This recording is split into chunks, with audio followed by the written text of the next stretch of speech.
Look at this. This is a somebody used a New Hampshire license plate as a filler in here at some point in time. December of 1975 was the last time this plate was used on a car. Hey, Steve Mignani here, doing the Junkyard Crawl at Bernardston Auto Wrecking in Bernardston, Massachusetts, with a 1965 Buick Skylark. I've always liked how the Skylark emblem is stylized on the front fender there, but keep in mind, 65 was the second year for the mid-sized A-body platform that the Skylark rides on. And in 1965, of 561,800 Buicks built, 1/3 were mid-sized Skylarks like this one here. And keep in mind, only in the second year for the mid-sized platform. Now this platform, the A-body, was also used by Chevelle, Oldsmobile, and Pontiac. In fact, the GTO is based on this as well. Now here's the thing. In 1965, Chevy sold 359,000 A-bodies. Second was Pontiac with 307,000 A-bodies. Buick was third with 206,000 of these mid-sized A-bodies. And then in the final spot was Oldsmobile with 179,000 of these A-bodies. Now the A-body was the right size for the time. It wasn't like a full-size Buick, but it wasn't like a super-duper compact, like a Corvair or something like that, or a Nova. Not that Buick had a smaller car, like the Special. But this is the mid-sized car. Body on frame construction. We can see the frame rails come under the body. The body bolts down with about 7 or so mounts. Front suspension is coil spring independent right here. And that was used really all the way into the 1970s and the 80s, same basic concept. Now the engine here is kind of interesting. This is the optional V8, and while it looks like a traditional Buick nailhead with the sort of vertical valve covers and vertical valve orientation underneath, this is not a 401. It's not a 425, it's not a 364. This is a 300 cubic inch Buick nailhead V8. A lot of folks don't remember these things, but these are made between 1964 and 1967. Again, the nailhead 300 cubic inch Buick engine. These could be had with either a single 4-barrel or a 2-barrel. Can't tell which, it's gone now. But we look at the cowl tag here, and we know it was born a V8 car. We see 65, 1965 model year. 4 is Buick. 44 is a V8 Skylark. If we saw 43, it'd be a 6-cylinder. Yes, a V6. And then 37 is a 2-door hardtop coupe. And the thing there is that the base engine in these things was a V6. Now, we all remember the Buick Grand National of the 1980s. What a mighty thing that was. The 3.8-liter V6 had its roots in 1961 with the Buick Senior Compact Special and Skylark, for that matter. But at this point in time, it would have been a 225 cubic inch engine, no turbocharging at all. But the base engine in this thing would have been a 225 V6. And again, we'd see the VIN code with a 4.3. But the 4.4 tells us this one is the 300 cube V8, which is about a $200 upcharge.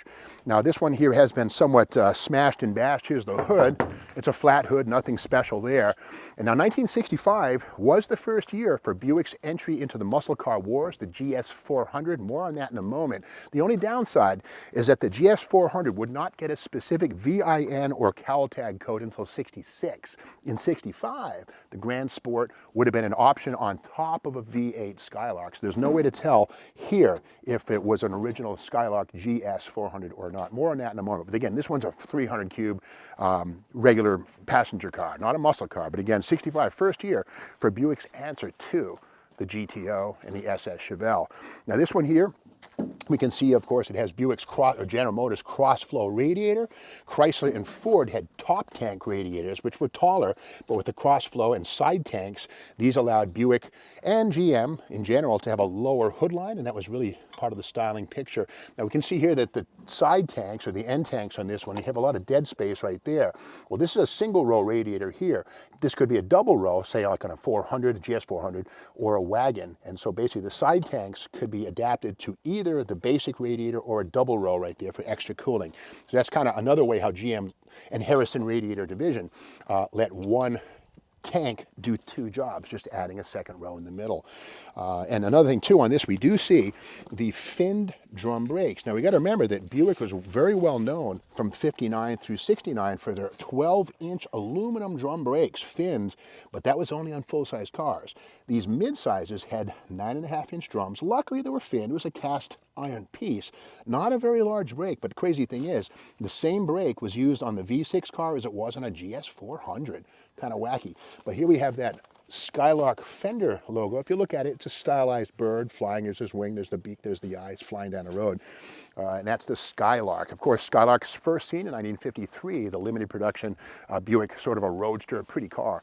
But again, by 1965, it was a mass-produced mid-sized vehicle. Inside, let's trade places if you want, Shane. This one here, this is Arctic White. Originally, we can see traces of it in certain areas. It has been resprayed yellow, but behind all that, we can see the Arctic White hiding right here under the paint and the rockers. Body by Fisher. Of course, Fisher was General Motors body division. The bodies were built by Fisher and then shipped to the final assembly, which in this case was Flint, Michigan, the home of Buick. Let's take a peek, and it's a little game. What's in the box? And nothing. Hello. Let's do a little Punch and Judy. Got a bird nest right there. Well, a lunchbox. Somebody probably went to work every day. Here's our lunchbox. It's not a Snoopy lunchbox. This is more industrial. I like the green. This is probably a Sears lunchbox, something like that. Probably an old thermos in here. But the old thermoses had a glass liner. And I remember as a kid, kids in the schoolyard would actually drop the thermos. The glass liner would break. And it'd be broken glass inside the thermos. When you poured your drink, sometimes you get a little shot of broken glass. Child safety products have come a long way since then. Now here we have the Skylark again on the B pillar. This is a hardtop, not the pillar sedan, which would have been the Buick Special, the cheaper one. And again, the kind of cool thing, this was a vinyl roof car, and how Buick handled the separation between the vinyl and the body was with this really cool halo trim around the perimeter of the roof. Doesn't come down on the sides, but gives you a band of body color along the side. Kind of a cool Buick specific touch. Now getting back to the GS400, this is Hot Rod Magazine right here, May 65, with the test of the Buick Grand Sport. Now here's the thing, we all know that the Pontiac GTO in 1964 kind of bent the rules. Now theoretically, in these mid-sized A-bodies, Pontiac, well, General Motors didn't want any engines bigger than 330 cubic inches. Well, when Pontiac put the 389 in the 64 Tempest GTO, they broke the rules. Well, when Buick came out with these things in 1965, they put a 401 in these cars. So they actually were larger than the 400 by an inch, but nobody really said that. They sold these as the GS400, but there actually was a GS or a 401 cubic inch motor between the fenders. And again, here is the 401 here. And these were fairly potent cars, again, but a 401, don't tell GM management, I won't if you won't. But here we have here, they're saying here, this engine has been at various past times referred to as the nail valve special, and while the present 187 intake and 1.5 exhaust valves are certainly not the smallest ever seen, they are not elephantine. In other words, they're pretty small. Assuming a different posture toward breathing problems, Buick engineers have traditionally designed cams that lift the valves reasonably high, 431 inch, which is pretty high, while at the same time incorporating long duration, in this case 302 degrees on the intake and 295 degrees for the exhaust. This combination has, depending on your persuasion, rump Buick idle, and our test car had it. One thing it did have, etc. So it is true that Buick had small valves. A small block Chevy had 202 intake valves, which were significantly larger than the 187s on this 401 cubic inch GS400. So again, by having more duration, Buick actually, they were known for having a lump, like kind of a throaty sound. So that was part of the nailheads thing. They didn't flow a lot of air, but they crutched that with duration, hold the valves open longer, let more air go in, and it becomes a better air pump that way. So Buick's had a throaty sound, and a lot of folks say, man, my Buick just sounded special. It's because of the cam design and the nail valve philosophy. Now in the trunk of this one here, let's see what goodies we can find. This is a clean, rust-free example, not. Oh my gosh, look at this. The trunk, gravity has actually taken the tail of this thing and it's being drawn toward the molten center of the earth. Gravity is pulling this thing down as the fibers and the molecules of the metal are actually rotting away. Here's one of the, okay, this is not one of the drums from this car. This is a pickup truck, a Chevy truck drum. This is way bigger. This would have had a 9.5 inch drum diameter. But again, the rust on this thing is pretty much complete. The frame on this, of course, the perimeter frame, we can see the ends of it right here. This would come out, this goes around the perimeter like a Coke bottle, sort of under the rockers, under the nose, etc. But on this one here, it is completely broken. Let's take a walk down the driver's side. and add up the clues. Now, this is not a Grand Sport. If it was, it would have logos right here on the back, GS, Grand Sport, and that's Grand, no D, no Grand as in Grand National. Grand Sport, not here. Quarter panels have been sliced away by somebody along the way.